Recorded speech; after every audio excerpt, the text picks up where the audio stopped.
Estamos con la diputada Carol Cariola, integrante de la Comisión de Trabajo, para conversar sobre este tema que es esencial para muchísimas familias. ¿Cómo estás? Bienvenida. Sí, ¿cómo estás, Gonzalo? Gusto de saludarte, saludar a todos quienes nos están viendo. Sí, a ver, en primer lugar, el propio presidente Piñera ha señalado su decepción por que esto se haya entrampado y que tome más tiempo en una situación tan urgente de resolver. Lo dijo también el ministro de Hacienda. Sí. ¿Qué le dice usted al presidente, el ministro de Hacienda, respecto a aquello que como que se está dilatando esto en una disputa que no tiene mucho sentido? Incluso el ministro Briones dijo en temas que son inconstitucionales, que no vienen al caso, no tienen herramientas los parlamentarios para hacerlo. Sí, a ver, bueno, Gonzalo, nosotros hemos estado asistiendo al Congreso, como es nuestra labor y lo que nos corresponde, precisamente para buscar resolver en el menor plazo posible todas las necesidades que tienen los trabajadores, poniendo en el centro precisamente que aquellas respuestas que entregue el Estado en el contexto de una situación de catástrofe como la que estamos viviendo, sean también de acciones que dignifiquen la labor de los trabajadores y no que la empeoren. Hoy día nosotros vimos una propuesta del Ejecutivo y esa fue la razón por la cual hicimos indicaciones. De hecho, intentamos, le planteamos a la ministra del Trabajo dentro de la comisión con toda la oposición de que estableciéramos un mecanismo de acuerdo. Porque efectivamente hay cosas en las que los parlamentarios no tenemos atribución constitucional. La Constitución nos pone límites en materia de seguridad social, en mejoramiento de los salarios, etc. Que implica recursos del Estado. No solo recursos del Estado, sino, exacto, lo que implica presupuesto, pero también aquellas medidas que tienen que ver con la seguridad social. Entonces, esto termina transformando al Parlamento, que es algo que creo que tenemos que revisar en el proceso constituyente que quedó para octubre, solamente prácticamente una acción de buzón. O sea, si nosotros decimos sí o no a lo que el gobierno nos está planteando. Por eso, lo que pusimos sobre la mesa fueron propuestas, muchas de ellas recogidas, Gonzalo, desde la Central Unitaria de Trabajadores, desde la ANEF y también de los trabajadores y trabajadoras de a pie que han dicho por qué tiene que ser de cargo a nuestro seguro de cesantía, por qué los trabajadores una vez más tenemos que pagar absolutamente todas las consecuencias de inestabilidad y además ahora con nuestros propios recursos. A ver, hubo cosas en que hubo acuerdo y se aprobaron por bastante mayoría. Por ejemplo, la entrega de un bono de 50.000 pesos, ¿verdad? Un bono COVID que incluso va a ser para aquellos trabajadores que no tienen contrato, para todas las personas. Y eso es súper importante hacer énfasis porque hay mucho trabajador honorario o informal que está súper preocupado y dice, ¿de dónde voy a sacar más? Pero ustedes están pidiendo que ese bono sea más de una vez, que sea más grande, que sea de más monto. Nosotros inicialmente rechazamos el proyecto tal y como venía, precisamente porque planteaba dos cosas que nos parecían incorrectas. La primera es que el bono de 50.000 pesos se establecía por una sola vez. Nosotros eliminamos la frase por una sola vez precisamente en la búsqueda de que esto sea reiterado en la medida que sea necesario. O sea, si esta crisis dura 3 meses, 4 meses, el bono no sirve una sola vez con 50.000 pesos per cápita. Y en eso hubo acuerdo.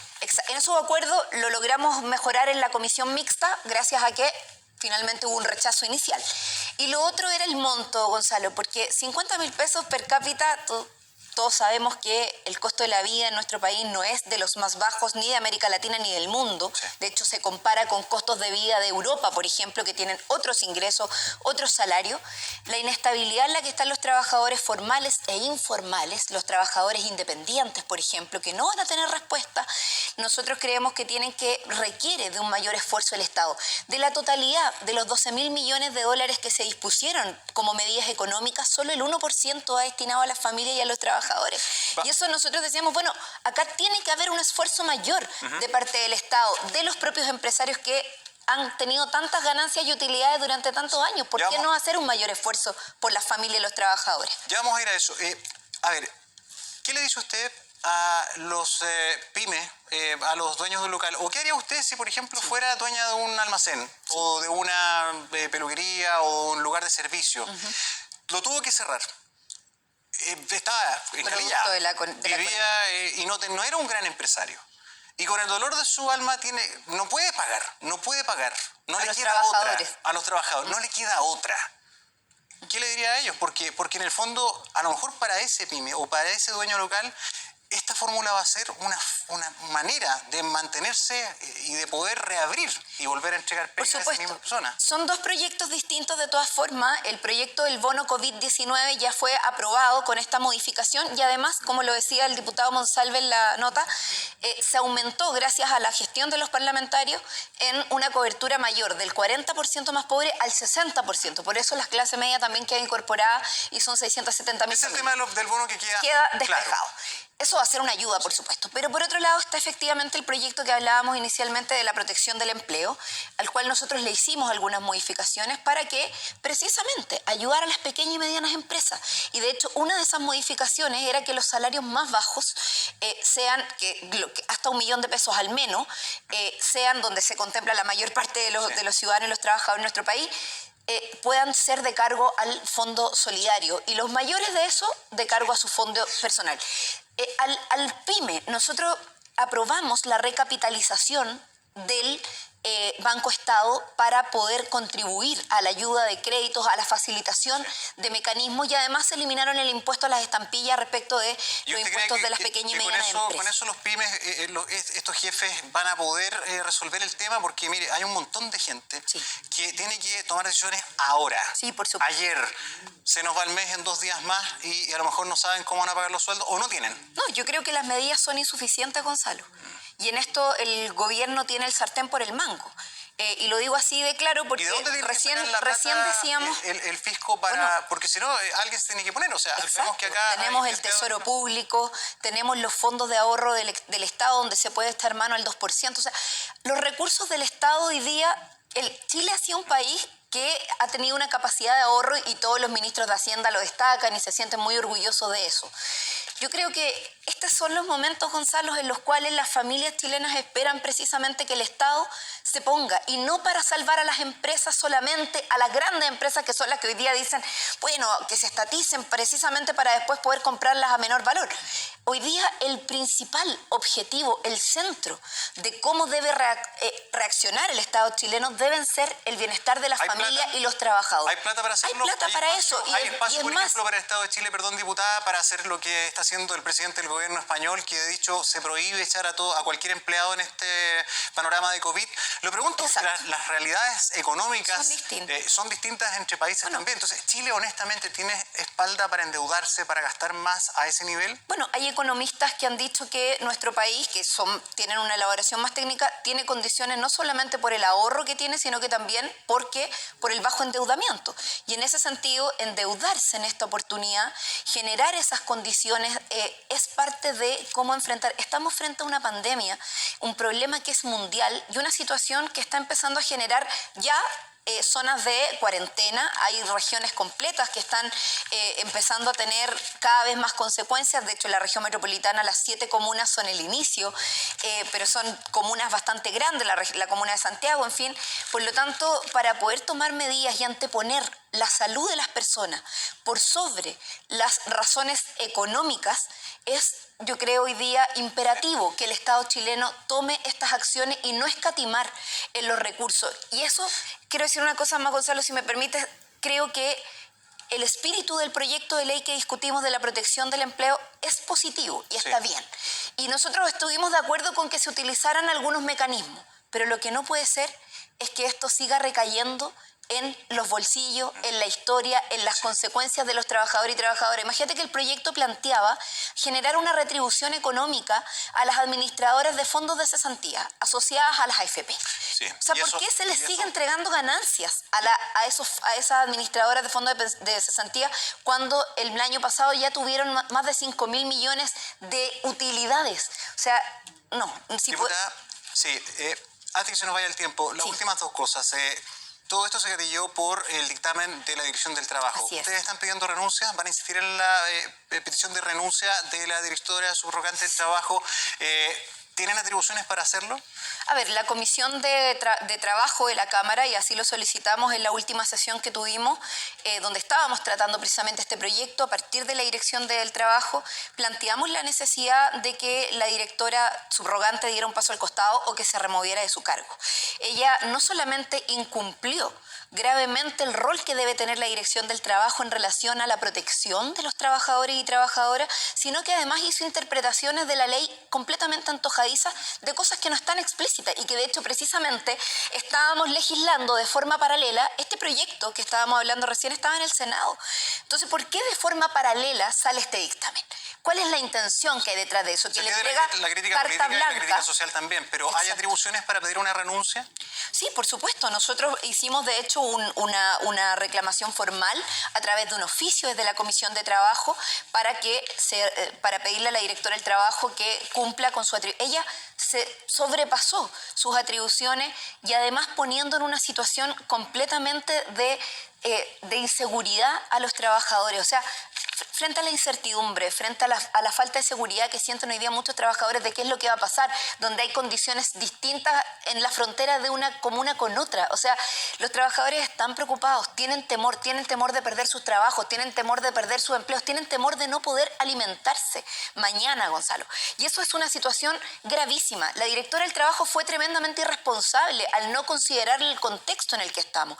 Y porque hace solamente ella hace una interpretación de la ley en base a que esta situación, por el hecho de ser fuerza mayor, puede precisamente exonerar el derecho de los trabajadores a recibir un salario y el del empleador o el deber del empleador de pagarlo. O sea, con esa interpretación tan superficial no se puede llevar adelante medidas que le entreguen resguardo, seguridad y tranquilidad a los trabajadores que hoy día están en sus casas, que además no están porque quieren, no están faltando a su trabajo porque quieren, es porque el Estado, la situación en la que estamos, requiere de una protección. Por eso se lo hicimos ver, afortunadamente fue bastante transversal la posición respecto a esta crítica. Renovación Nacional incluso también hizo una solicitud política de esta determinación. Perdón, antes de terminar, ¿qué mano se le puede dar a aquel jefe, a ese jefe que siente lo que está pasando, que es humano, que está comprometido, que a lo mejor ya se gastó la línea de crédito, se encalilló él, Sí. no tiene por dónde?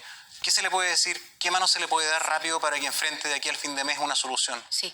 Bueno, primero están estos fondos de recapitalización del Banco Estado, donde lo que hemos planteado es que precisamente el Banco Estado debe jugar un rol. Eso es parte de la propuesta que se aprobó y que creo que los pequeños y medianos empresas son las que deben tener la prioridad. Y por otro lado, evidentemente el llamado es a lograr acuerdos. Nosotros hicimos una indicación a solicitud de la Central Unitaria de Trabajadores, Sí. que es que estos acuerdos también sean colectivos.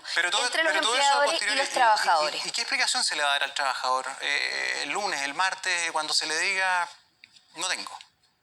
Bueno, Y no estamos hablando de un gran empresario, Sí. no estamos hablando de un retailer, estamos hablando de aquel Del pequeño y emprendedor, mediano, del pequeño exacto. mediano, del Bueno, MIPYME. Exacto. Bueno, precisamente ahí es donde tenemos la principal dificultad y por eso es que creemos que los aportes del Estado, los recursos que hemos aprobado, estos 12.000 millones de dólares que están disponibles para este proceso, tienen que estar principalmente destinados a las pequeñas y medianas. Las grandes empresas en nuestro país han tenido grandes utilidades por mucho tiempo.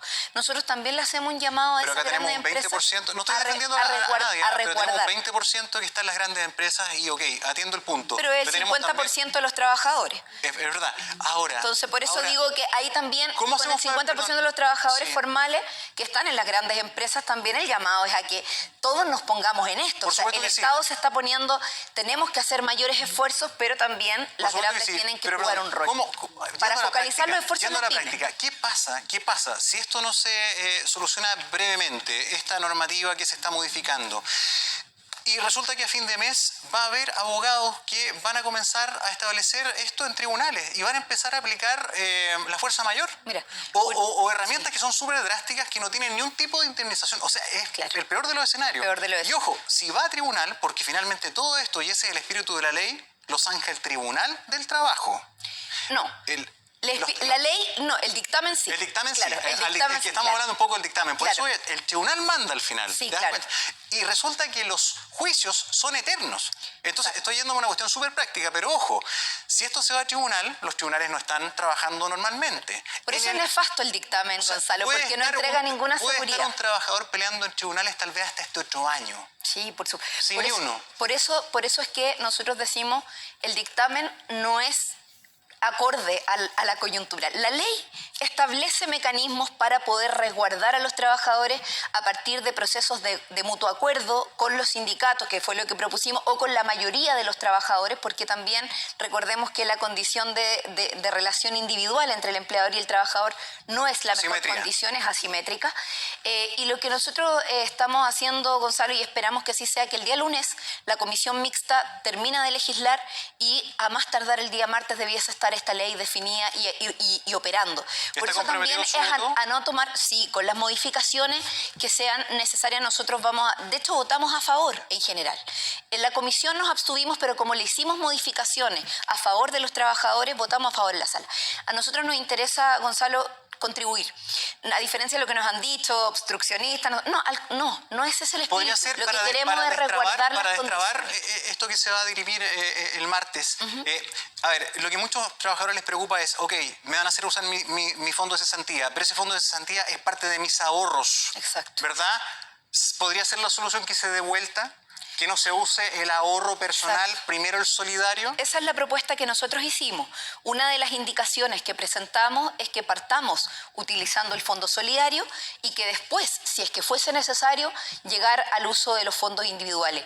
Pero particularmente, y por eso es que ponemos sobre la mesa la necesidad de que no tomemos medidas anticipadas, que los pequeños y medianos empresarios esperen un poco para que esta ley pueda resolver y que ni ellos se tengan que declarar en quiebra, ni tengan que despedir a sus trabajadores, porque además pusimos una cláusula que es que las necesidades de la empresa, y también es parte de las indicaciones, no pueda ser una causa a recurrir, sino que los trabajadores puedan hacer todo esto de mutuo acuerdo, entendiendo la coyuntura que estamos viviendo, claro, donde todos puedan salir bien. Nadie quiere que salgan perjudicados ni los pequeños y medianos empresarios, ni los grandes empresarios que dan empleo, ni mucho menos los trabajadores y sus familias, que son los que tienen que tener la certeza y seguridad. Diputada Cariola, gracias por acompañarnos esta noche. Muchas gracias, que esté bien, y ojalá el gobierno se allana a escuchar nuestras solicitudes. Buenas noches. Buenas noches. Bien, vamos a seguir avanzando.